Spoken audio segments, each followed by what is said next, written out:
लगता है तो लाइक एंड सब्सक्राइब करें, ज़्यादा से ज़्यादा शेयर करें। हेलो फ्रेंड्स, इस वीडियो के माध्यम से आज मैं आप सभी से श्रवण बाधित बच्चों हेतु शीघ्र हस्तक्षेप कार्यक्रम early intervention programme for children with hearing impairment के अंतर्गत शीघ्र हस्तक्षेप की आवश्यकता, शीघ्र हस्तक्षेप के महत्व और शीघ्र हस्तक्षेप के उद्देश्य के बारे में जानकारी साझा करूंगा। तो शीघ्र हस्तक्षेप को जानने से पहले यह आवश्यक हो जाता है कि एक श्रवण बाधित बच्चे की शीघ्र पहचान हम कैसे करेंगे और शीघ्र पहचान क्या होता है। तो आइए हम देखते हैं शीघ्र पहचान क्या है। तो शीघ्र पहचान का अर्थ ये होता है कि एक बच्चे की जो डेवलपमेंटल माइलस्टोन है, जो उसकी कम उम्र में बालक के श्रवण हानि का जो हम पता लगाना, जिससे कि उसके वाणी और भाषा विकास के कौशलों में हम मदद दे सकें या उसे वाणी और भाषा विकास के कौशल में मदद मिल सके। विकास के अन्य जो पहलू हैं उस पर जो श्रवण बाधिता के जो प्रभाव पड़ने वाले हैं, उन प्रभावों को हम शीघ्र पहचान के माध्यम से कम कर सकते हैं, उसे रोक सकते हैं।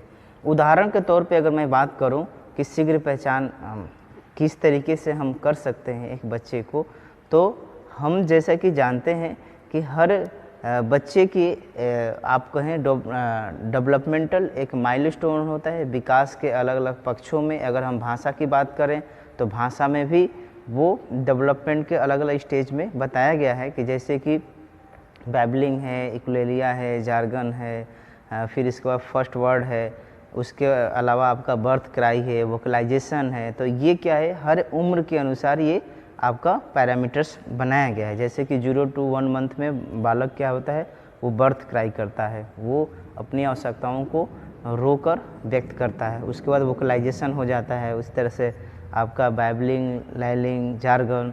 तो हम क्या करते हैं कि एक बच्चे का जब भी हमें पहचान करना होगा, अगर भाषा और वाणी की अगर हमें पहचान करना है कि उसका विकास प्रॉपर तरीके से हो रहा है कि नहीं हो रहा है, तो हम एक बच्चे को, सामान्य बच्चे का ये जो भी डेवलपमेंटल माइलस्टोन है, इससे हम एक श्रवण बाधित बच्चे का डेवलपमेंटल माइलस्टोन को हम क्या करेंगे, उसको कंपेयर करेंगे। कंपेयर करने के बाद हमको ये मालूम चलेगा कि ये बालक जो है किस स्थिति पे है। तो अगर हम जो उसकी क्रांति काल है, जो आपका 0 to 2.5 वर्ष बताया गया है, हियरिंग के लिए 0 to 3 ईयर्स बताया गया, इस तरह से अलग अलग लैंग्वेज का, हियरिंग का, आपका फिजिकल डेवलपमेंट का अलग अलग डेवलपमेंटल माइलस्टोन बताया गया है। अगर उस डेवलपमेंटल माइलस्टोन के अंतर्गत अगर किसी हम बच्चे की पहचान कर लेते हैं तो हम इसे कहेंगे कि हमने उसकी शीघ्र पहचान किया। और ख़ास करके हम हियरिंग की अगर हम बात करें तो आज के टाइम में तो इतने इक्विपमेंट्स और टूल्स डेवलप किए जा चुके हैं कि बर्थ के 4 घंटे बाद भी हम ये स्क्रीनिंग कर सकते हैं कि बच्चा हमारा सुन रहा है कि नहीं सुन रहा है। हम ओई के माध्यम से, बेरा के माध्यम से, और भी बहुत सारे ऐसे एडवांस टूल्स आ गए हैं जिसके माध्यम से हम 4 घंटे बाद भी पता कर सकते हैं कि मेरा बच्चा सुन रहा है कि नहीं सुन रहा है। तो वहाँ से अगर नहीं सुन रहा है तो हम वहाँ से उसको प्लानिंग और योजना के साथ हम उसके आने वाले जो डेवलपमेंटल जो एरिया है, जो उस हियरिंग इम्पेयरमेंट से जो प्रभाव पड़ता है, उसको हम कम कर सकते हैं। तो जो शीघ्र हस्तक्षेप है, वो शीघ्र पहचान के बाद की जो प्रक्रिया प्रारंभ होती है, उसी को हम शीघ्र हस्तक्षेप कहते हैं। मतलब कि शीघ्र पहचान के बाद की जो प्रक्रिया प्रारंभ होगी उसे हम शीघ्र हस्तक्षेप कहेंगे। और उसमें हम शीघ्र हस्तक्षेप में बच्चे की जो भी हमने पहचान किया है, पहचान करने के बाद जो उसकी नीड है, जो उसकी आवश्यकताएं हैं, जो भी अन्य जो उसके विकास के जो क्षेत्र है वो प्रभाव न पड़े, उसको हम जो कम करते हैं। तो ये चीज़ें सामान्यतः जैसे कि उदाहरण के तौर पे यहाँ पर हमने बताया, और यहाँ उदाहरण के तौर पे भी ये बात कही गई है कि एक शीघ्र अगर हम हस्तक्षेप की बात करें कि अगर 2 वर्ष की आयु में अगर हम एक बच्चे की पहचान कर लेते हैं तो ये अच्छा शीघ्र हस्तक्षेप माना जाता है। ठीक, उदाहरण के तौर पे दिया है कि अगर 3 से 4 साल की उम्र में अगर उसे किया जाता है तो हम उसे जो है विलंब हस्तक्षेप कहेंगे। कि अगर मान लीजिए उसकी क्रिटिकल एज है, जो क्रांति काल है, वो क्रांति काल निकल गया, उसके बाद हमने उसकी पहचान किया और उसको हस्तक्षेप कर रहे हैं, तो उसको हम विलंब या डिलेड अर्ली इंटरवेंशन हम उसको कह सकते हैं। ठीक, उसके बाद अगर हम शीघ्र हस्तक्षेप की आवश्यकता देखें, नीड फॉर अर्ली इंटरवेंशन, तो यहाँ पर मौखिक संप्रेषण कौशलों को शीघ्र हासिल करने के लिए भी हमें शीघ्र हस्तक्षेप की आवश्यकता होती है, क्योंकि जैसा कि हम जानते हैं कि एक श्रवण बाधित बालक के हियरिंग, उसके लैंग्वेज और स्पीच जो है वो प्रभावित होता है, और ये अगर उसका प्रभावित होता है इसकी वजह से वो मौखिक संप्रेषण करने में सक्षम नहीं होता है। लेकिन अगर हम उसकी अर्ली एज में अगर हम उसकी श्रवण बाधिता की पहचान कर लेते हैं और उसको हम प्लानिंग के साथ अगर हम उसका इंटरवेंशन करते हैं तो वो मौखिक संप्रेषण में सक्षम हो सकता है, हम उसको सक्षम बना सकते हैं। इसलिए हमें शीघ्र हस्तक्षेप करना बहुत ही आवश्यक है। उसके बाद पठन और लेखन कौशल के विकास में भी शीघ्र हस्तक्षेप की जो एक आवश्यकता है, और हम शीघ्र हस्तक्षेप के माध्यम से एक श्रवण बाधित बालक की पठन और लेखन कौशल का हम विकास करते हैं। सामाजिक जो है भावात्मक और व्यक्तित्व का भी विकास इसके द्वारा किया जाता है। उसके साथ साथ अगर हम यहाँ पे बात करें शीघ्र हस्तक्षेप की महत्व की बात करें, इम्पॉर्टेंस ऑफ अर्ली इंटरवेंशन, तो यहाँ पर कुछ बिंदुएं बताई गई हैं। इन बिंदुओं को हम देख सकते हैं, जैसे कि बधिरता का प्रभाव शुरू होने से पहले शीघ्र पहचान करना एक जो क्या है प्रबंधीय प्रक्रिया को शुरू करने में मदद करती है। तो ये चीज़ें हैं कि जैसा कि अभी मैंने बताया था कि शीघ्र अगर हम हस्तक्षेप की बात करें तो हमें शीघ्र पहचान करना आवश्यक है, और शीघ्र पहचान के बाद की जो प्रक्रिया होती है वही शीघ्र हस्तक्षेप होता है। ठीक, उसके बाद तो अगर हम शीघ्र हस्तक्षेप की प्रबंधन करने की बात करें तो हमें शीघ्र पहचान करना होगा।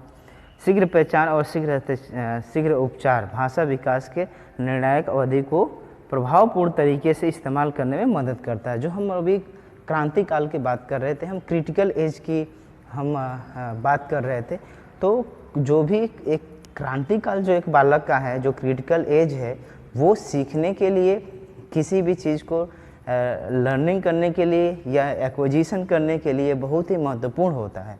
तो वो जो उसकी क्रांतिकाल है, जो उसकी उम्र है, वो ज़्यादा से बेहतर तरीके से हम उसका प्रयोग कर सकें, यूटिलाइज कर सकें, इसके लिए हमें शीघ्र हस्तक्षेप करना जो है महत्व है। उसके बाद भाषा और मौखिक संप्रेषण, इससे हम जल्दी उसको सिखा सकते हैं और जल्दी सीखने में मदद भी मिलता है। इसके साथ साथ शीघ्र पहचान द्वारा शीघ्र जो संप्रेषण विकास करने की जो प्रक्रिया की हम बात करते हैं, जिससे कि वो सामाजिक, भावात्मक, शैक्षणिक, व्यक्तित्व अन्य सारे एरिया में विकास करने में महत्वपूर्ण भूमिका जो है शीघ्र हस्तक्षेप अदा करती है। उसके बाद शीघ्र हस्तक्षेप के अगर हम ऑब्जेक्टिव और गोल की बात करें तो इसमें श्रवण बाधित जो बालकों के लिए शीघ्र हस्तक्षेप का जो है निम्न उद्देश्य है। आप निम्न उद्देश्य के मतलब कि उसकी भाषा विकास का है, वाणी का है, हियरिंग का है, तो इस तरीके से है, सामाजिक का है, भावात्मक का है, व्यक्तित्व का है, एम्प्लॉयमेंट एंड रोजगार का है, अलग इस तरीके की चीज़ें हैं। उसके बाद श्रवण बाधित के प्रभाव शुरू होने से पहले उसकी पहचान एवं प्रबंधीय प्रक्रिया को शुरू करना जो है आवश्यक है। उसके बाद शीघ्र हस्तक्षेप और शीघ्र उपचार भाषा के निर्णायक अवधि को पूर्ण करने के लिए जो है महत्वपूर्ण है। तो इस तरीके से जो है इसमें आपके शीघ्र हस्तक्षेप की गोल्स और लक्ष्य हैं, और आप और भी देख सकते हैं वो सारी चीज़ें जो अभी हम लोगों ने डिस्कशन में जो बताया था वही सारी चीज़ें हैं यहाँ पर। ठीक, तो मुझे आशा है कि मेरे द्वारा जो बनाया गया वीडियो आप सभी को अच्छा लगा होगा। तो प्लीज़ इस वीडियो को अपने दोस्त मित्रों के साथ शेयर करें, जिससे कि वो भी शीघ्र हस्तक्षेप की आवश्यकता, शीघ्र हस्तक्षेप के महत्व और शीघ्र हस्तक्षेप के लक्ष्य और उद्देश्य के बारे में परिपूर्ण जानकारी प्राप्त कर सकें। और अभी तक आप हमारे चैनल को सब्सक्राइब नहीं किया, सब्सक्राइब कर लीजिए, बेल आइकन को प्रेस कर लीजिए, ताकि हमारे चैनल द्वारा जो भी महत्वपूर्ण वीडियो बनाया जाता है आपको समय पर उपलब्ध होता रहे और आप उसके बारे में जानकारी प्राप्त करते रहें। धन्यवाद।